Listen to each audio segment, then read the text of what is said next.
Emma, and I like ham radio. Today we're going to learn about current.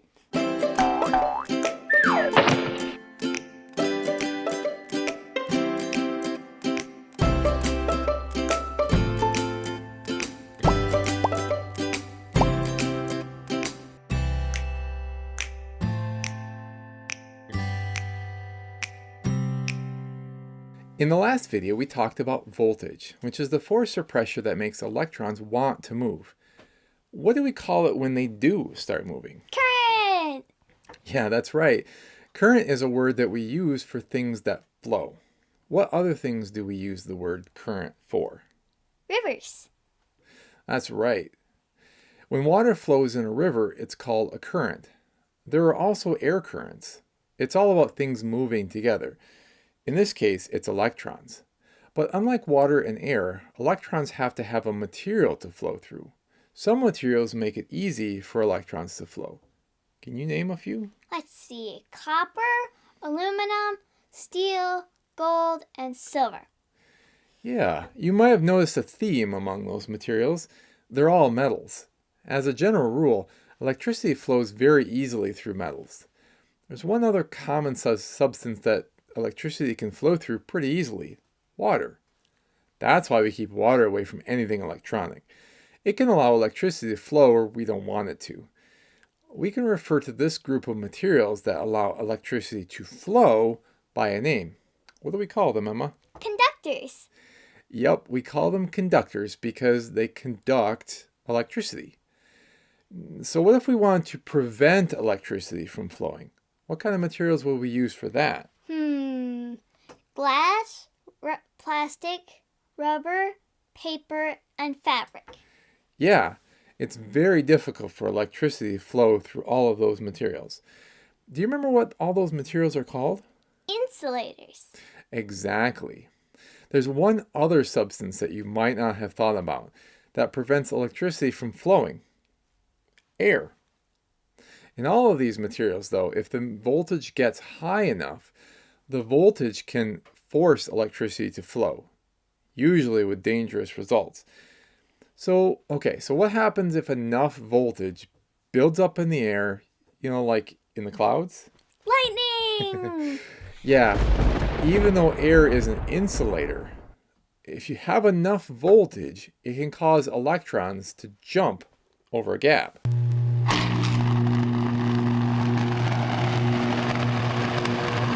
Whoa! I know, right?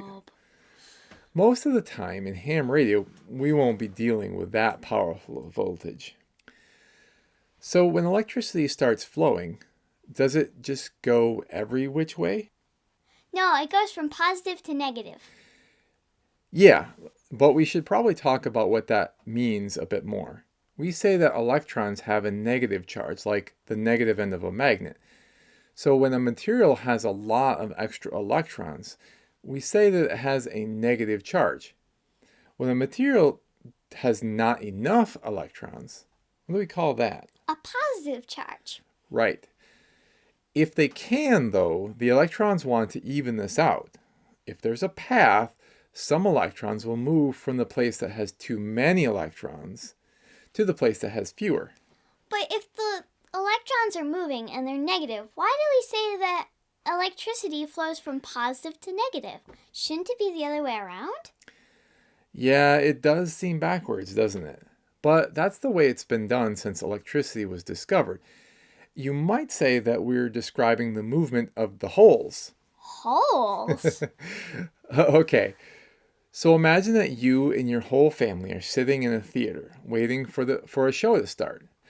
You're all sitting next to each other in a row, starting at the aisle, with a couple empty seats on the very end against the wall. Now imagine that it's a pretty packed show, and the usher announces that they would like everyone to squeeze in to make some room. So the person on the end gets up, moves a few seats, and sits down. Everyone else in your family does the same. How far did the person on the end move? Only a couple seats. Right, but the empty spots, they moved all the way from the wall to the aisle, didn't they? Oh, yeah, I see. So if we think of the empty seats as lacking electrons, we can call those the positive seats. And they move from one end to the other, positive to negative. Does that make sense? Yeah. Okay, good. In our example, your family moved from aisle to the wall. Do you remember what we call electricity that moves in one direction? I'll give you a hint. The initials are DC. Direct current. Right. Direct current is a kind of current that is used in almost all electronic devices. It's easy to store like in a battery. It's pretty straightforward. Current comes out of the positive side of the battery, flows through the circuit, and ends up at the negative side. The downside of direct current is that it generally can't travel very far. That's okay for electronics because the wires are short. Sometimes so small you can hardly see them.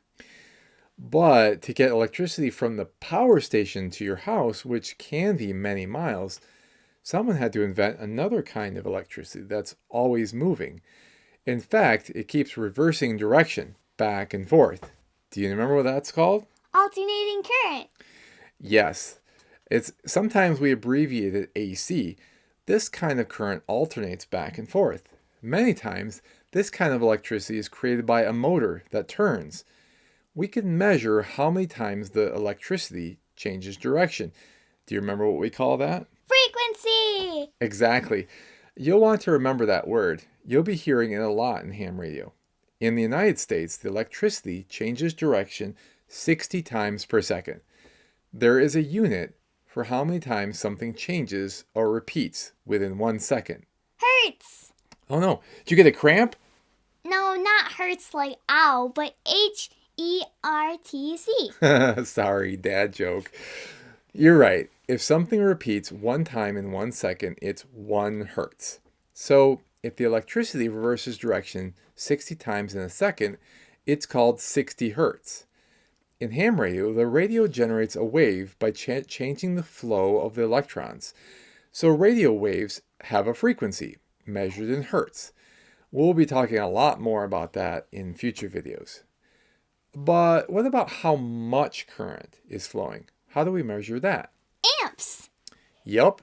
Amps is short for ampere, which is the unit of measure for current. Or in other words, are there lots of electrons rushing by or only a few? Remember that multimeter that we used in the last video? Well, it can function as an ammeter too and help us measure current. Actually, why don't we try that out now? Let's get hands-on!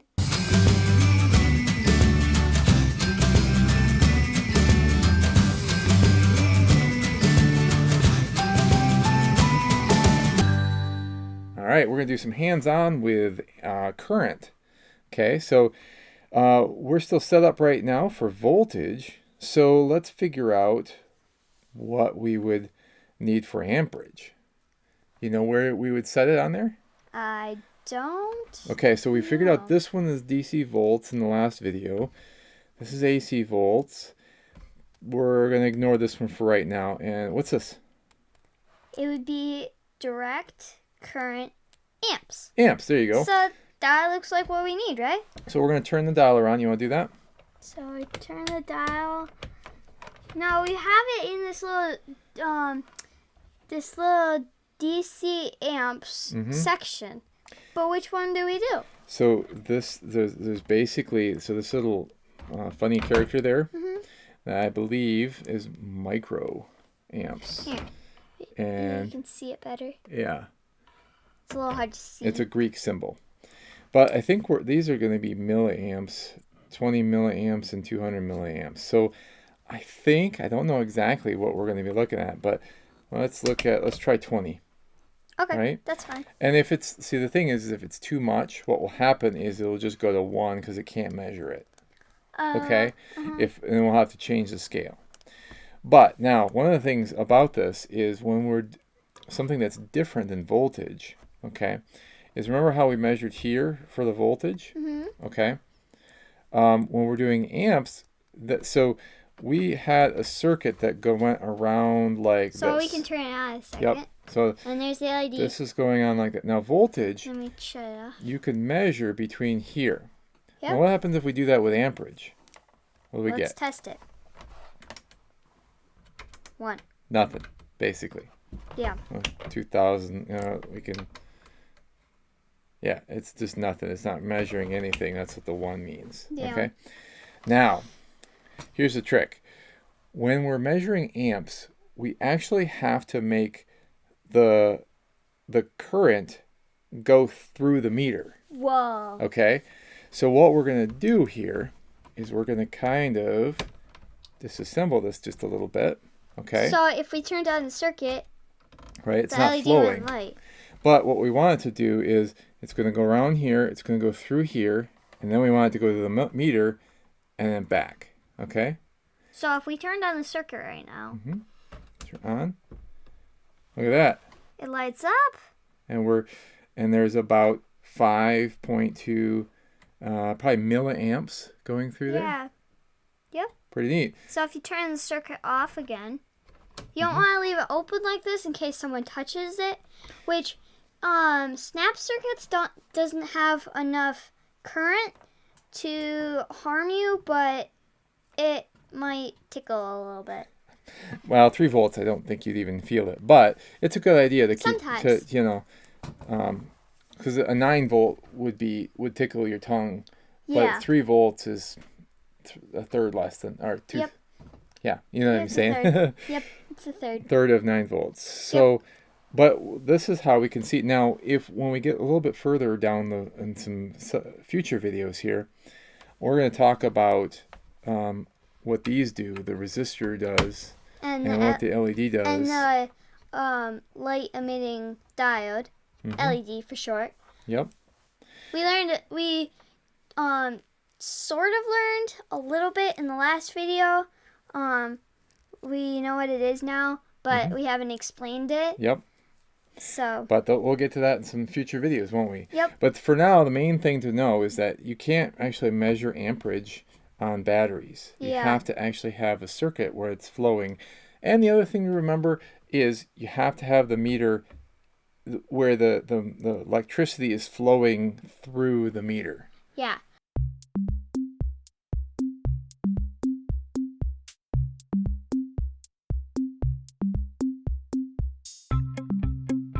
What is the name for the flow of electrons in an electric circuit?